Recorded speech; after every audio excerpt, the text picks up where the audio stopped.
चुका स्वीकारण्यासाठी मनाचा मोठेपणा आवश्यक असतो. आपण कितीही चांगलं वागत असलो तरी दिसतो तेवढा जमाना चांगला नाही. फक्त तोंडावर गोड आणि मागे गोड करण्यात लोक आजकाल पटाईत झालेत. स्वतःवर विश्वास ठेवा, कारण आत्मविश्वासाने जग जिंकता येते. वादळाचं अस्तित्व किती भयानक असतं. येण्या अगोदर एखादं पान देखील हलत नाही आणि आल्यावर पान देखील शिल्लक राहत नाही. मग ते निसर्गातलं असो व मनातलं.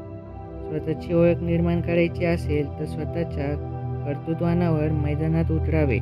जे मिळालं नाही त्याची यादी करता करता जे मिळालं आहे त्याचा उपभोग घेणं राहून जातं. वेळेला महत्त्व जरूर द्यावे, पण जिथे आपल्याला महत्त्व नाही तिथे वेळ कधीही देऊ नये. कोणाला तरी दिलेला त्रास आपल्याला पण कुठेतरी दुप्पट फेडावाच लागतो. कोणाच्या पाठिंब्याची अपेक्षा करण्यापेक्षा माझ्यासोबत भगवंत आहे असं समजून चालत राहा. तुम्ही खचून जाणाऱ्यातले नाही, त्यामुळे आहे त्याला सामोरे जा आणि यशस्वी व्हा.